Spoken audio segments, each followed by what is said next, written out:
Shtëpia e Foshqës në Vlorë vazhdon të mbetet peng e reformave institucionale që prej shpalosjes së nismës kombëtare për kthimin e shtëpisë së fëmijëve jetim në rang vendi në qendra komunitare multifunksionale,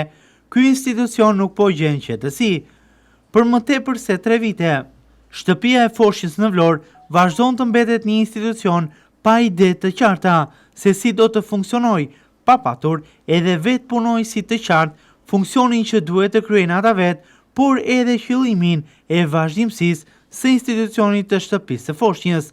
ndërsa situata është rënduar edhe më tepër muajt e fundit, ku pas ndryshimeve që kanë pësuar institucionet në Vlorë, edhe i Shtëpia e Foshqës ka mbetur pa drejtues. Në godinën e mëpashme, ku ishte Shtëpia e Foshqës në Vlorë, mund të themi tashmë me plot gojen që janë vendosur 3 institucione në një godinë të vetme, ku shumica prej tyre nuk kanë as drejtues, por varen nga shërbimi social shtetëror. Në këtë godinë, në katin e parë është Shtëpia e Foshqës, në katin e dytë shërbimi mbështetës për familjen dhe fëmijët dhe në katin e tretë shërbimi komunitar i emergjencës. Synimi është që në të ardhmen të krijohet vetëm një institucion me një drejtues, ku ky institucion do të quhet Qendra Komunitare për Shërbime Mbështetëse për familjen dhe fëmijët, por me sa duket, deri më tani, reforma për ndryshimin e Shtëpisë së Foshqës në Qendrën Komunitare Multifunksionale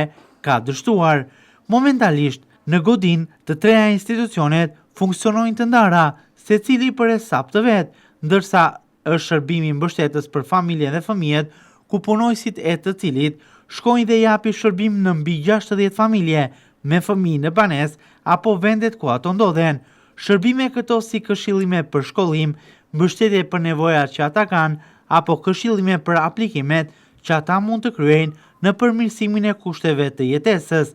Në Shtëpinë e Foshqës, që ndodhet në katin e parë, prej muajsh nuk ka më asnjë fëmijë. Ata nuk strehohen më aty, por punojësit e këtij institucioni japin mbështetje kur fëmijët vinë në qendër, duke i ndihmuar ata me mësime apo nevojat që kanë, ndërsa qendra e emergjencës është parashikuar që të funksionojë për strehimin 6 mujor për gratë me fëmijë, të cilat mund të jenë në vështirësi, duke ju dhënë këtyre të fundit mbështetje, por jo më tepër se 6 muaj. Praktikisht, të 3 institucionet në të ardhmen do të funksionojnë të bashkuara, por momentalisht kjo nisëm ligjore, reform institucionale ka ngesur, çka ka cënuar mbi të gjitha funksionimin e Shtëpisë së Foshqës në Vlorë, por ka ndikuar negativisht edhe tek vetë punojësit, duke bërë jetesën e të gjitha palëve më të vështirë dhe thuajse të pamundur që për shkak të kushteve apo pengesave ligjore të ofrojnë shërbimin e kërkuar tek fëmijët.